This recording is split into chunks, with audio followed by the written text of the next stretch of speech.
Alrighty, so we are live. Um, so I discovered you probably in the way that many people have found you, Carrie, through the carnivore kind of rabbit hole. You feel like there's something in your life that needs to be fixed. Maybe you've tried medicine, maybe you've tried therapy, maybe you've tried AA, all kinds of different things, and it feels like nothing is tremendously helpful. And then you hear about this carnivore thing and decide, like, hey, what do I have to lose? I've tried every crazy thing there is. Eating only meat probably is the craziest thing, but maybe it'll do something. And I found your videos and did a ton of research. My wife would affirm that I'm like the research nut in this world. And I love the way that you talk and address your community. So right off the bat, talk to me a little bit about your channel right now, Carnivore, and kind of just the opening volley of what you'd want to say about how you are where you are right now. Yeah, absolutely. And thank you for the opportunity to come on and share this. I really appreciate it. Carnivore has changed my life forever. I'm down over 100 pounds since my heaviest. The biggest thing for me was depression and anxiety, mental health issues I went through most of my adult life. I was on so much medication for so long, and I was very hopeless for most of my adult life, walking around like a zombie. I had sleep issues. I was diagnosed with IBS. You know, the more I do these videos, the more I'm like, oh, I forgot that one too, and that one too. And I'm like, I was just a mess. I had skin cancer on my ear. I had 2 kidney stones. I had my gallbladder removed because my stomach was so messed up. They're like, it's kind of borderline. Maybe if we take it out, it'll help. My appendix burst on the operating room table. I nearly died from that. And I snored. I had arthritis in my foot so bad I could barely walk. So I was really, really messed up for a long time until I found Carnivore.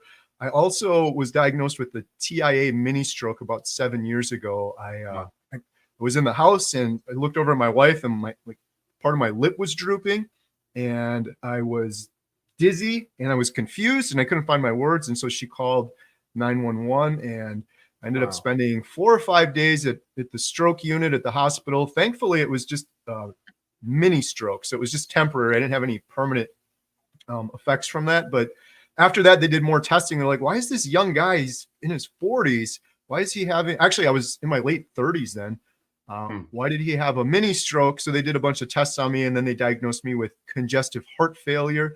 My heart wasn't keeping up with the needs of my body. My ejection fraction was at 44.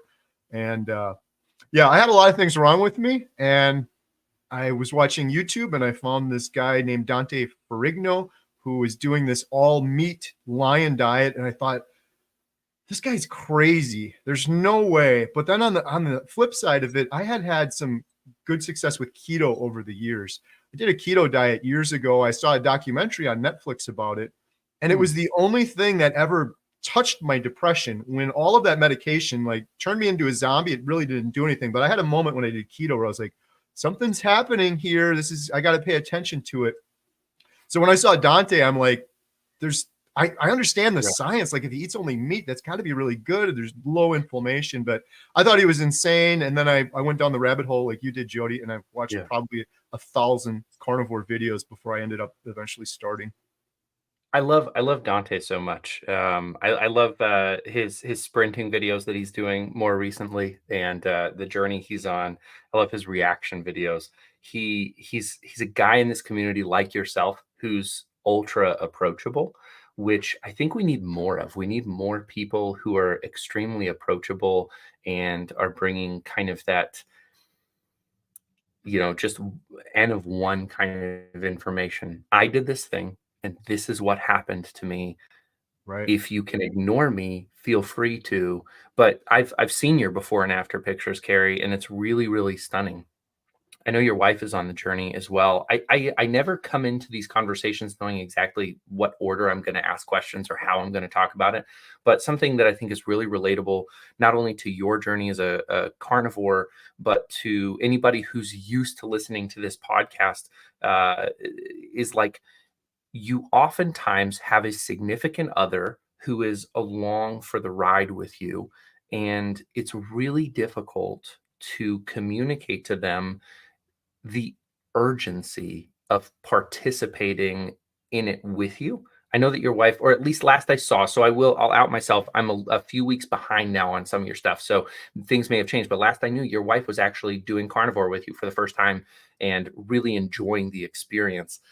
And so I wanted to ask you a little bit about the patience it took to just say, you know what, this is my journey. It doesn't have to be yours, as well as the yearning to be together in something with your significant other. Yeah, great question. My wife is still doing carnivore. She's just surpassed day 80. In fact, my whole family is now, we have triplets plus one. All six of us are eating a proper human diet. My daughter Katie's a little bit more ketovore, but probably 95% carnivore. Was one of the hardest things for me in the world. On one hand, some of the advice I give to people is like, if you're going to do this, you really have to focus on yourself. And so I was kind of selfish my first, I don't know, 100 days or so on carnivore. I'm like, I just don't have the energy to worry about what other people are doing, to worry about what's going on in the news, to worry about drama. I'm like, this requires an incredible amount of energy to overcome these addictions that I've had my entire life. So that kind of helped me initially, but it was a long time before my wife Jen started carnivore. It was over a year that I was doing it. And it was so hard for me because as this year was going on, I'm working on this documentary, and the purpose of the documentary is interviewing people that are having just incredible health problems and overcoming it with this diet. And it really worried me for her. We had this big sit down conversation at one time. And I'm like, I'm not saying like you need to go on carnivore diet because I want you to lose weight. I'm telling you, I want you to go and do this with me because I want to grow old with you. And I really don't think that's going to happen. If I continued on my trajectory before carnivore, I mean, I was barely getting by. I was walking dead, like, and she's going down the same path. So that was one of the things. But I firmly believe you can't change anyone, even your spouse. Jen and I have been together for 30 years, since age 14. Wow. And I could not convince her if I wanted to do this. I couldn't convince her, like, just do it, just sort of do it thing. She had to want to do it herself. And I've learned that a long time ago. That's the reason I'm doing this documentary too. The whole documentary is not telling anyone do carnivore diet. I'm just saying, look at all these examples, look at all these individuals, look at all of their stories. This is what they did, just like Dante. Do what you want with it. Like if you decide you still want to eat that food and have all those illnesses, then that's your decision. But that's kind of what I did. But I'm so thankful. I'm so thankful that she finally came around. I've witnessed her heal just even in the first week of doing this. It's kind of creepy and I joke around about it, but I had her permission. I filmed her the first 5 days she was on carnivore. And just like me, she was snoring like crazy. So on the second day of carnivore, she was snoring a little bit less. On the third day, a little bit less. On the fourth day, almost not at all. And by the fifth day, she stopped snoring. And a lot of people will be like, well, that's kind of cool, but what's the big deal? But that is huge. That is so huge. When you're like stopping breathing throughout the night, I had a CPAP machine for years. I got off of on carnivore, but when your sleep is poor, your immune system's weak. There's all these downstream effects from it too. And just that one little thing, I'm like, I saw her healing with the snoring, but you could see it in her face and you could see her mood changing. And yeah, it was really something to see her healing. I could go on forever about this. I'll make it quick. The last thing I'll say too is this. I feel like on the standard American diet, there's all these chronic diseases and illnesses that people have, right? But one of the biggest things that I think almost everyone has on the standard American diet is this brain fog, this fatigue. Our bodies are highly inflamed from these foods that we're not supposed to eat. And when you're inflamed and fatigued like that, it's almost like you're inebriated or intoxicated. It's almost like that's the best way I can describe it. I feel like my entire life up to carnivore, I was walking around a little drunk. I couldn't find my words.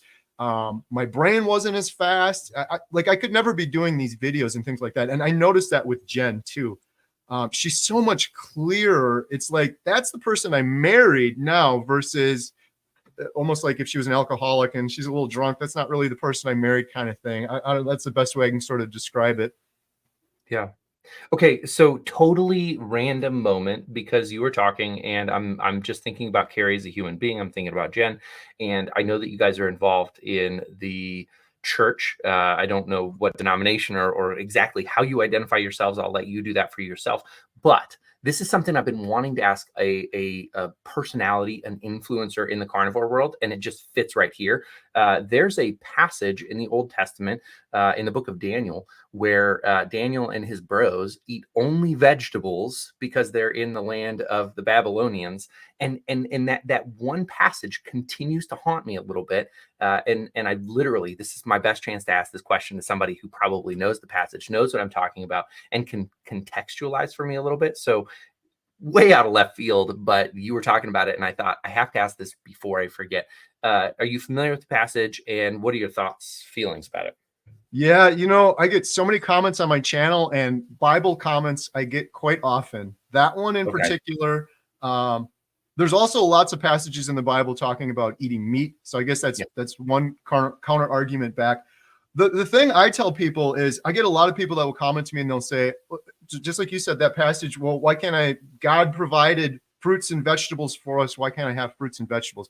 My counter argument back to that is, the fruits and Bibles that existed in the Bible don't exist anymore because man has perverted them so much.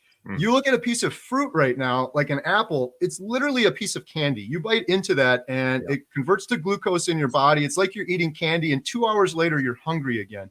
It doesn't, like an apple now doesn't look anything like an apple used to in the day.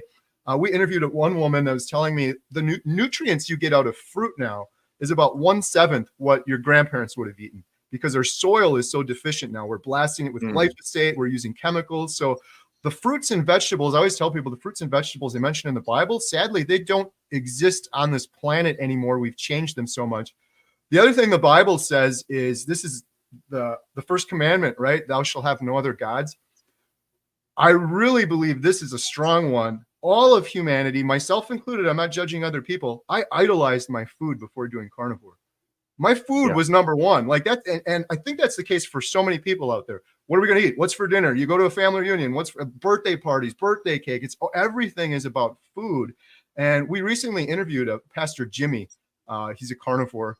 And I was asking him this question about it. And he's like, yeah, that is a thing. We're putting food before God. And imagine if we followed the first commandment and we had the reverence for God, and we're thinking about God as much as we were thinking about food as humanity.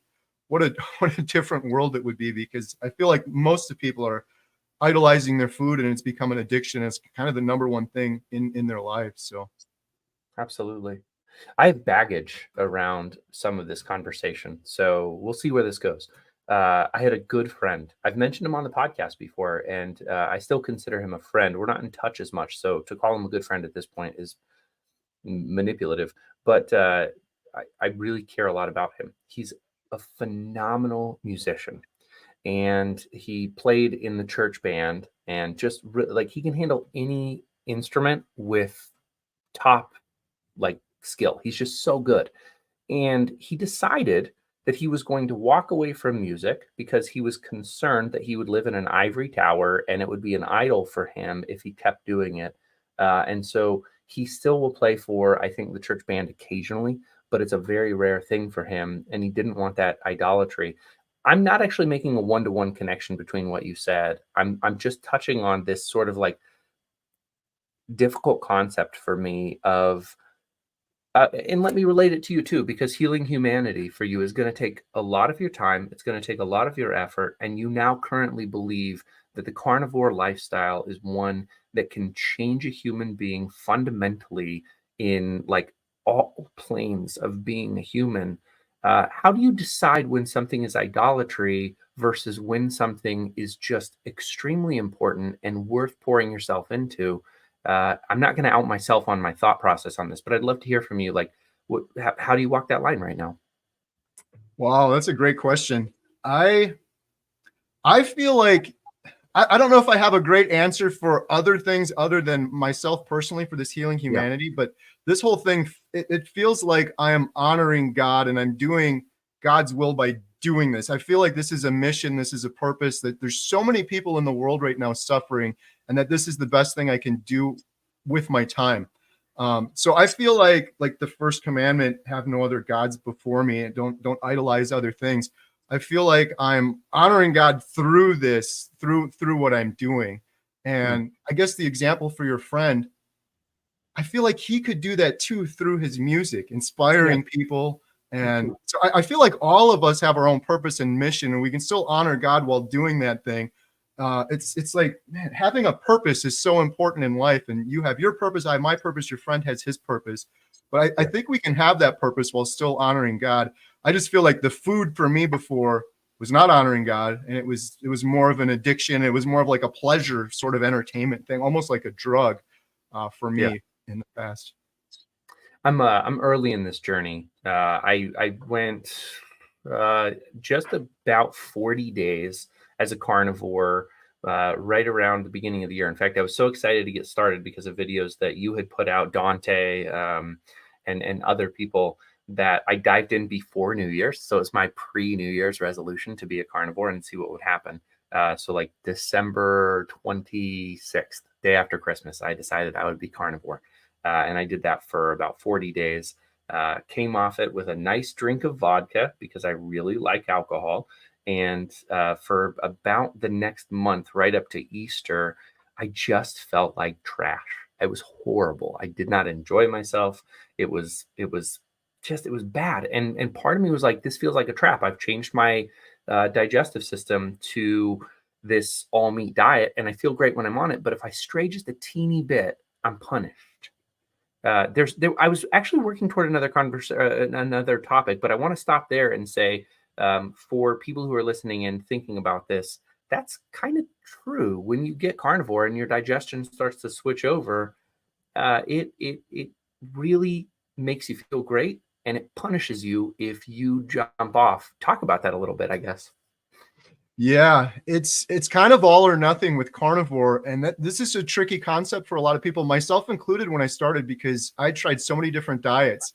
You think of like Weight Watchers. Oh, I did good all week. Now I can have a little cupcake. It's not the Yeah, same on carnivore. Your body's going into ketosis. You're burning fat for fuel instead of sugar, and that process of getting into fat burning mode, you're going to feel incredible, like you said, once you're burning the fat. But getting there can be a nightmare for some people. You can have diarrhea. You can have mm, the keto flu, they call it. You can really suffer. I always tell people, when you're going through that suffering, just realize, like for me, I told myself for 42 years, I was eating horrible food that my body wasn't intended to eat. So if I got to do a couple weeks of suffering, mm, that's kind of my fault. And it's also my body purging out these toxins. So, and I always tell people, keep in mind, this is temporary. This isn't going to be, you get yeah, into fat burning mode, that goes away. And then all of a sudden you're not hungry anymore. All of a sudden your brain fog goes away. Your depression, anxiety goes down. You start having more energy, and all of those things start to switch. But it is sort of an all or nothing thing. People get mad at me all the time. I did keto diets on and off for years, and I would always have cheat days. And every single one of those cheat days, I absolutely regretted. So I just yeah, hit day like 460 on carnivore. I'm over a year on carnivore now. I haven't had one cheat day because I know what it'll do to me. And just for me personally, I was suffering so bad before. It's almost like if I was addicted to cocaine my entire life and I finally just got rid of that horrible addiction, and it took every ounce of my energy to get rid of it, I wouldn't go back on Saturday and be like, let's just have a little bit of cocaine now. I look at it like an addiction. So I don't go back yeah. and touch any of that stuff. But it is tough because this is your normal, right, Jody? This is all you've known your whole life, was eating this food.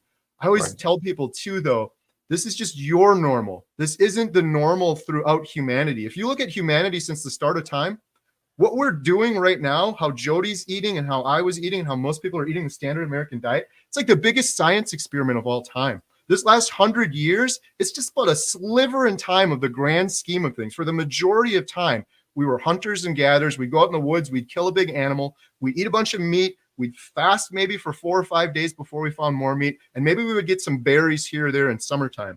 Yeah. But what we're doing now, and if you just look around, this is the thing that this is the reason, like my why and my wife doing this is so important to me, because when you look around in humanity right now, these things happen slowly, so they seem normal to us. But 7 out of 10 people right now are overweight. Cancer rates amongst those 40 and 50 years old are going through the roof right now. Infertility is just crazy right now. So many people are having trouble starting families. And then if you look at depression, mental health, anxiety, it's it's insane. It's like a tragedy. There's like 1 billion people right now. I had Dr. Georgia Yeah. Ida on the channel. She said 1 billion people right now are suffering from mental health issues, and it's younger and younger from kids. It's all just the foods we're eating. So going back to those things, you got to have a strong why. And for a lot of people, they're doing this for the immediate. But the thing that I have sort of transformed myself on is looking for the future. I'm not worried now about cancer, dementia, Alzheimer's. People are dying at 72 and they're like, woohoo, I made it to 72. That is pathetic. By everything I've learned, we should be living to be over 100 with no problem. People are suffering to 70 and they're dying. It should be like on the news. This is like a tragedy. And everyone's just like, well, it's just the way it's always been.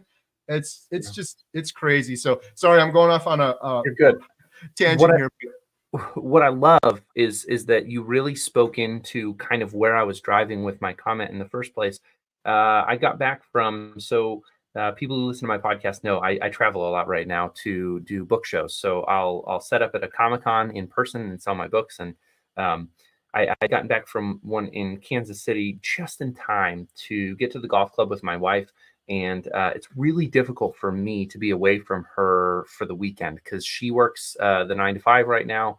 I'm building my business. I don't want to call it even a sacrifice. It's a commitment we have together. She's able to bring in more money than I am at this moment with a W-2, and I'm working to kind of build the following here. But anyway, so if I'm away on the weekend, it means I don't get to see her a lot.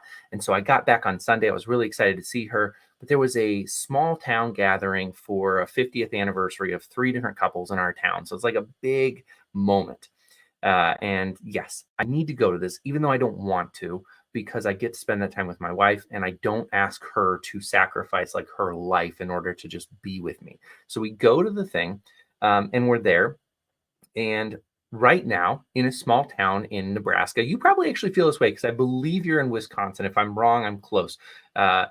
Small towns really have a drinking culture just in general. It's something about small town life. Like people are like, we go to the bar, we have our beer, we have our Busch Light, and we all like do this thing. And so I get to this place and of course I'm eating carnivore. So well, I'll say just for you more than my listeners, I do drink coffee and I drink quite a bit of coffee because it still helps me to, in fact, I've been drinking coffee through our interview to kind of like, hang on, it's something I really appreciate. I may one day challenge myself, but right now coffee's my thing. So like I have a cup of coffee with me, but otherwise everybody's drinking. And I'm there. And at one point, one of our friends, his name is Jeff, he's like, I just don't know how you do it, man. Because like people know at this point that I'm not living their lifestyle. He's like, I couldn't even come to these things if I wasn't drinking. And the thought I had that I didn't say was like, yeah, I don't want to be here, actually. This is not fun if you're sober. But Right. at the same time, there is something great about people gathering together. It's just difficult when you're living a different lifestyle. And you really walked right into that with your last comments is when you are sort of standing outside of the community, what are the kind of things that you have learned that you've taught your wife and your kids that help you to continue to do this, but also be part of the community? And maybe that question's tough because you are part of the church. So you might not have as deep of an experience as I do right now, but it's worth stopping at. Yeah. Well, it's a great question because I recently just had this happen. We had a family reunion and I took 2 of my daughters who are both carnivore and I'm carnivore. And there was maybe 60 people there and we were the odd ones out for sure. Yeah. And then you get people, well, just you can cheat one time. You can just have a cupcake. Like, they feel so weird. Like you're really the weird one. Moderation, they say. Yeah, just do it in moderation. Yeah, just do everything in moderation. Why not? What I taught my girls, and first of all, I still enjoyed being around people and just talking, and I'm pretty good at changing the subject about things because it always comes around to the diet sort of thing. But I told my girls, I'm like, we're not judging anyone, but I'm like, look around at this family reunion I went to. It was sad. It was sad. So many people. Oh God, my shoulder hurts, my back hurts, and I'm like, they're eating like their 7th cupcake. And I'm like, you're eating this highly inflammatory food, and then you're complaining that you have inflammation all over your body. And I mean, there's people there that I saw 2 years ago, and they're in a cane, and they can't walk to the car. They need the golf cart to drive them to the car now. People with cancer, like their 2nd round of cancer. I said to the girls, I said, we're not judging anyone, but just keep this in mind. This is one of the reasons we're doing this. Because imagine, girls, if you continue doing what you were doing before, you're going to be at a family reunion 30 years from now.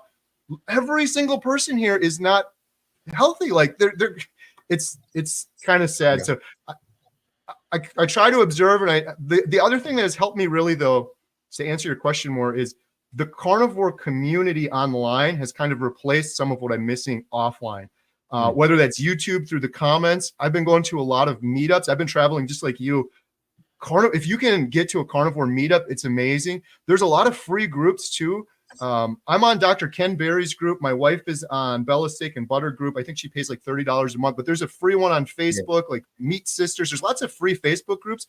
The community is amazing. Like with carnivores, the interconnectedness, like all these people seem to have had a second chance at life.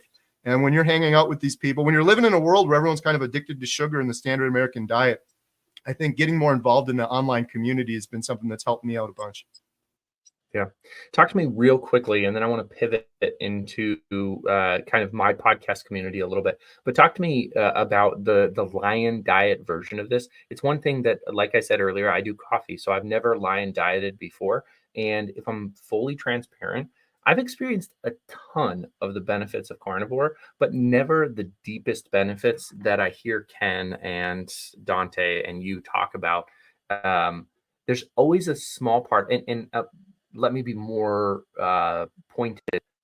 I have depression, and it seems that nothing can touch it. So even after 78 days, 78 days of carnivore, I still struggle with depression. I wake up in the morning and I have to tell myself, you need to get out of bed. You need to go walk the dog. You need to do your sprints. Usually by the time I'm headed back from doing my sprints, I'm feeling ready for the day. But depression has hung out with me all this time. Maybe it's not that I have been carnivore long enough. I'm not entirely sure, but it is still part of my journey. And I'm wondering, is it that I'm not strict enough? So you'll just have to take me at my word. I break the rule for coffee. Otherwise, I'm eating only meat. Yeah, most people do carnivore, are still doing coffee. I was never a coffee drinker. My wife Jen still drinks coffee. On the depression side, I have heard so many stories of individuals overcoming depression on carnivore or Lion diet, but some of it takes longer. Some of it can take a couple months before you get in, several months, maybe 5-6 months before you start seeing those things. If it were me and I were you, I would say just try Lion diet for a little while and see. Don't commit like I'm going to do Lion forever. But maybe just say, I'm going to try this maybe for 10 days or something like that. Because, if you're doing this, I know the coffee thing is a big thing. But if you're doing carnivore, going from carnivore to Lion isn't that big of a jump. For people that don't know, Lion is just eating ruminant animals only, beef, salt, and water, no coffee, no eggs, no bacon. I did Lion diet for 60 days and I've never felt better. And I felt noticeably better in terms of my overall mood. My depression was kind of drastically fixed anyways, but my mood and anxiety and sleep was drastically better when I did Lion diet. So I'd say just give it like 10 days and just try. There's also something, I know the coffee is a hard thing, but if you get over that, there's something so liberating when you're like, wait a minute, I don't have any addictions anymore. I don't have anything. Cause like right now it's like, I got to have the coffee or the coffee has to have me or something. But when you get rid of all of those addictions, it feels really, really good. So if I were you, I would maybe just try it for like 10 days. You can always jump back to carnivore, jump back to the coffee afterwards. Yeah. So sorry, one last thing on that too. I was just gonna say, Dr. Chafee's got a really cool video about quitting coffee with a sort of a strategy he put together that a couple of my friends use. So you might want to check that one out too. Yeah, I love Chafee, and I especially love you. You've done an interview with Chafee somewhat more recently. That was one of the first ones that I was like, I told my wife, you just have to listen to this interview, you and Chafee together. You cover all kinds of different things about like the peoples in Australia being taller, the Navajo tribes being taller, like the people who are living exclusively on meat are healthier, taller. They have all kinds of evidence and proof that they lived a lot more years.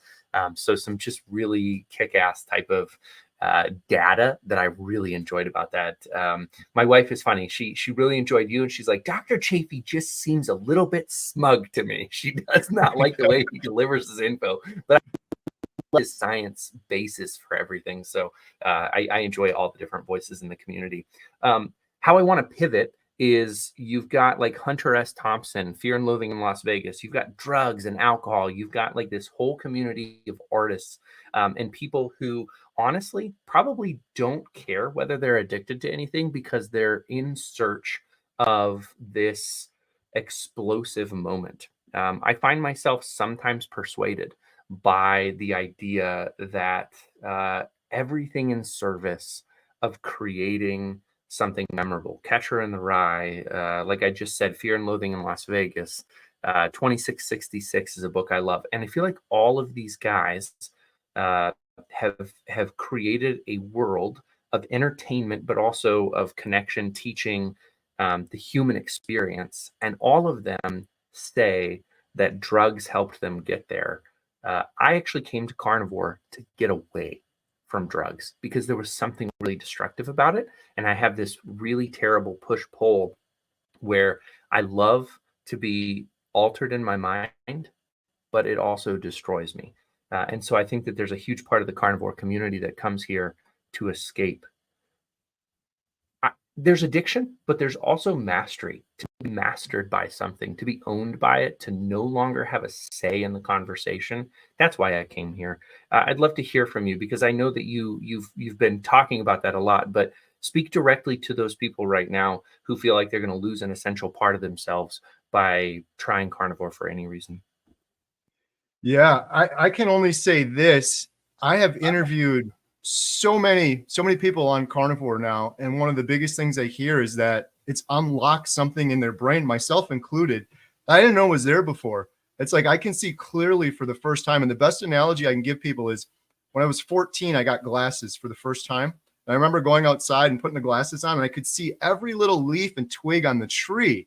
And before that, my reality was just a blurry tree. I thought that's how everybody saw trees. And on carnivore, it's like they say when you're in the fog, you can't see the fog. And I believe most people are in the fog right now. Like doing drugs or getting your mind in some sort of altered state. I'm sure most of the people that find that appealing have already tried it. And I would say, how's that working out for you? And it's kind of one of those things like you're really original because you get a tattoo, but now everyone has a tattoo sort of thing. What is more original than doing this and kind of going against the grain of everything you've ever been told? Like this is the weirdest, craziest, most mind-altering thing I think you could do is you're going against everything you've ever been told. And there's a lot of evidence too for carnivore. This isn't just, oh, you're eating meat and everything's getting better. You're getting your body into ketosis. There's scientific proof out there. The brain and the heart perform much better while you're in ketosis. As a baby, you're born into ketosis, and we alter that, and we're just gummed up with sugar and junk our entire lives in this brain fog. So it for the people out there, that's, I would say, try this. Like this has got to be like the ultimate drug. Like I always tell people too, like if they turn carnivore into a drug, like if you could feel how I feel, and I could give you this for 24 hours, it'd be the greatest selling drug of all time. Like everyone would want to be trying it, sort of thing. So it's just such a shame to me that the majority of humanity, they're going to go their whole lives and they're never going to feel like this. And what is it that I'm feeling? I feel like a proper human, like everyone should, but all of us are dampened because we've got that brain fog and fatigue. You're making a documentary, Healing Humanity. You're talking to people who are on this journey. You're talking to a guy out in Alaska who has now lost enough weight that he really sees a viable path to a physical, meaningful life. You're talking to a woman who's been carnivore her whole life and is older than most of our grandparents. You're talking to all kinds of people. You're talking to a man who's fighting cancer that should be a terminal 100% guarantee of death cancer. You're talking to a lot of people. You're doing so artfully. And this is what I want to bring to the front is if I go to your website right now, there's no question that it looks artistically appealing. I really like the way your website looks. And that may seem a small thing to you, but to the people who are listening and partaking in this podcast, art is the highest achievement. And I think you've done something really cool, and you've done it as a person who eats only meat. And I guess I want you to linger there for a moment and talk a little bit about art, what art means to you, and uh, why the way that you eat and the way that you live right now has actually helped you to scale your art to the next level. Mm, yeah. Well, on the website, I appreciate your feedback there. My buddy Adam has been helping me with the documentary, and he's did a lot of the website and the photography. But I think art is a huge part of this documentary. It's going to be what captures people's minds and captivates them and makes them want to be engaged and watch it more. So all the little details that go into filming these individuals, we're definitely thinking about the art and the composition and the lighting and all of those things. And I think it's really important. Our goal with the documentary is to reach millions of people. In order to do that, we got to get on a big streaming service, or even on the big screen. We're only going to be able to achieve that if we're putting really good quality out there. But it's interesting because I don't have a background doing this stuff. I decided let's do a documentary. I've been doing YouTube for like 8 years. I've been doing video work, but you mentioned Maggie. She's 83 years old. She's been carnivore for 65 years. I was sitting down interviewing her, and I started crying. I teared up and it wasn't anything she said. I was just like, what is going on right now? There's like something bigger than me going on right now, interviewing her.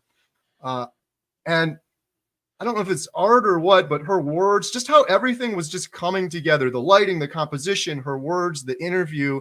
And it's nothing I'm patting myself on the back for, but it's just like something bigger was happening. It was all sort of coming together.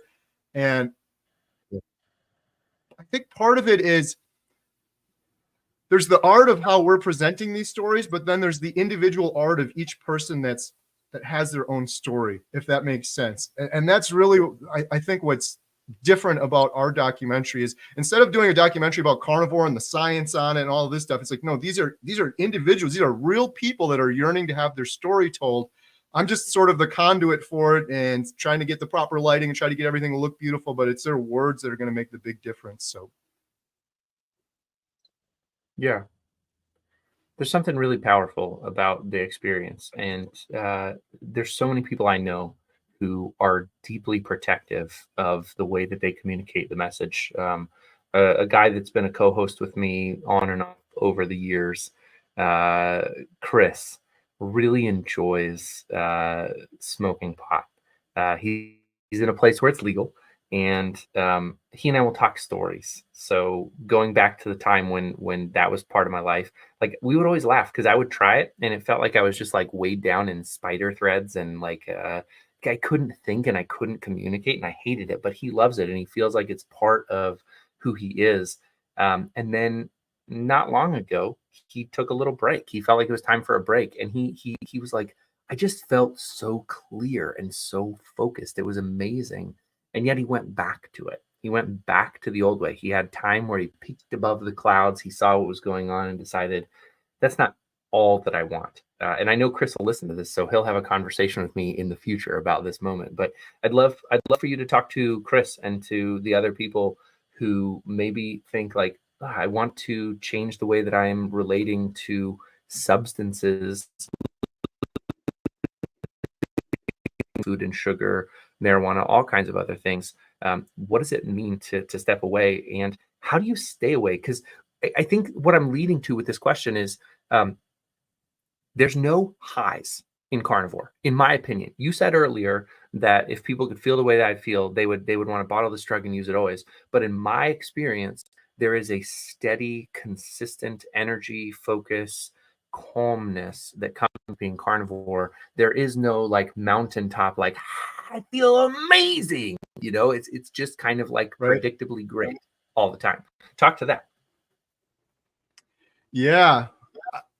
I feel better than I have my whole life. It's hard for me to speak on behalf of everyone because I was in such a dark place before, but I Yeah. absolutely love the no highs. I feel like I'm going on just a slow upward trajectory versus before it was just up and down, up and down. The thing with the highs that I've had my whole life is there's immediately followed by a very, very low afterwards.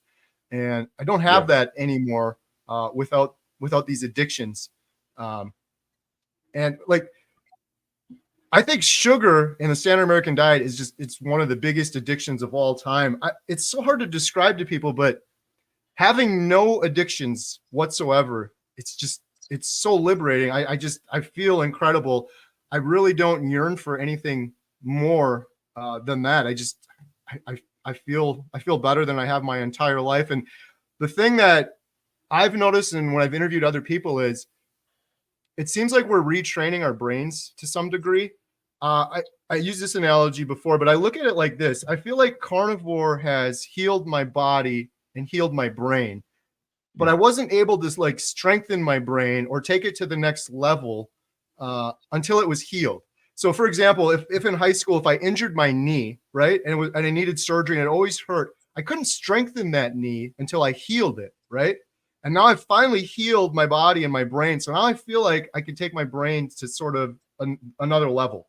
And I feel like I'm doing that now. Like as I get further and further, Dr. Chafee told me initially, he's like, you ain't seeing nothing yet. It gets better and better. And I thought he was hyping this up, but it has gotten better and better for me the further I've gotten. Like one thing is, and I found this in common with a lot of people that have been doing carnivore for over a year or a couple of years, gratitude.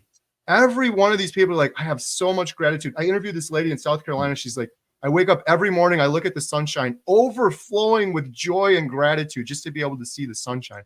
I never had that before on the standard American diet. I have like a high and then I have like a low, but I would never have that sort of gratitude. So we interviewed Dr. Kiltz too. And that guy is like a next level. He's operating like him and Chafee and some of these guys. Like I'm not trying to overhype it, but I feel like they're almost like another species of human. They're operating on another level. Chafee does brain surgery and then he's doing like hours and hours of YouTube and you listen to him talk. But Dr. Kiltz too, his mindfulness, he's like a monk or something. I don't know how to describe it. He's like such a higher level. I'm like, dude, you inspire me so much. I thought I was doing so good on carnivore, but there's so much more room for growth. So I don't know if that answered your question, but I feel like carnivore has healed my body so that now now I feel like I'm going on this upward trajectory. It's definitely not up and down anymore, but I prefer this over the ups and downs because there's no downs anymore. And I had huge downs before this. Yeah.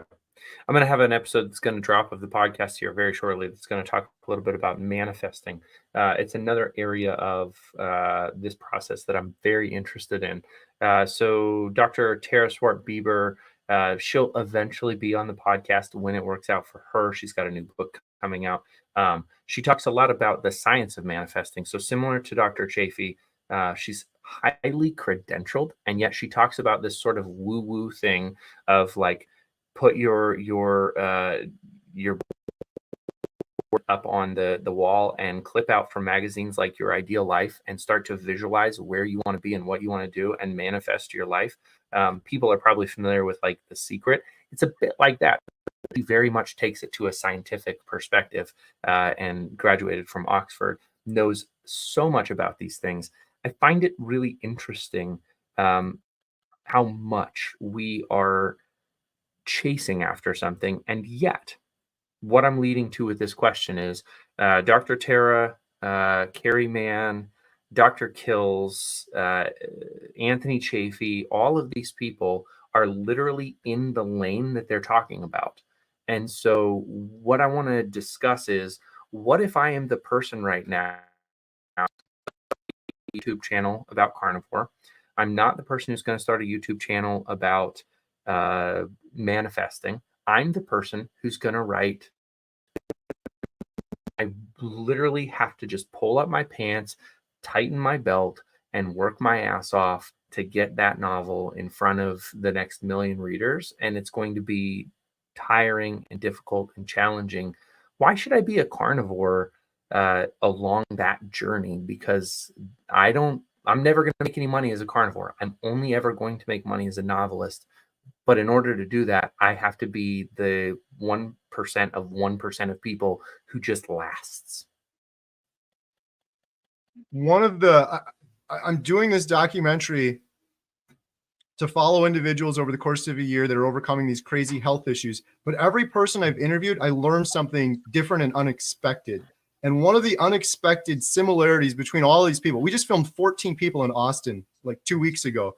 We're at like 26 people now. And almost all of these 26 people, one thing they all have in common is whatever their success metric is, and this isn't me overhyping carnivore, this is just the truth.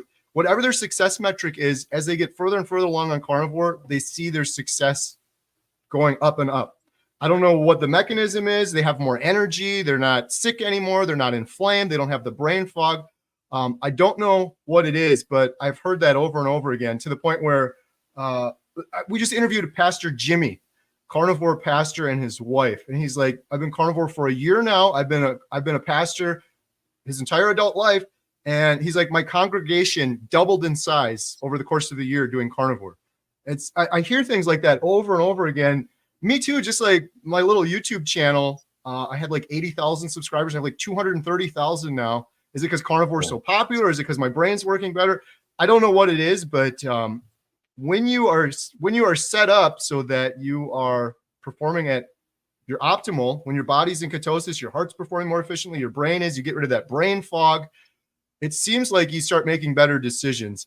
One of the things that I always tell my 4 girls, I've told them this since they were little, it's like your life is a result of the decisions you make. You make millions of decisions, and whatever's guiding those decisions, if you're doing it with a clearer brain and more energy, it feels like you're going to make better decisions, which could lead to hopefully more success for you. Yeah. I'm so pumped for you, man. I think when the documentary hits, it's going to be a really big thing. I certainly have no answers for getting it into movie theaters and getting it in front of, not just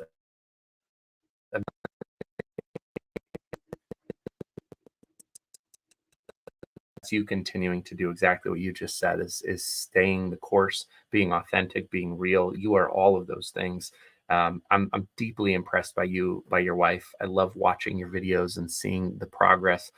For they're thinking, my own personal journey as an artist, my own personal journey as a creator is hindered by my lack of energy, my lack of clarity, and my lack of focus. Where can they find you to learn more about what you're doing and dive down this rabbit hole with us? Yeah, absolutely. We have a website. It's healinghumanity.movie. And my YouTube channel, I got to change my YouTube channel, but my YouTube channel is Homestead How, and that's where I post most of my carnivore content. I should probably change it to some sort of carnivore name at this point, but my wife, Jen, my girls, we're posting videos there regularly. I do interviews like a couple a week, interviewing carnivores. We just interviewed a guy 3 days ago. He had psoriasis for 30 years.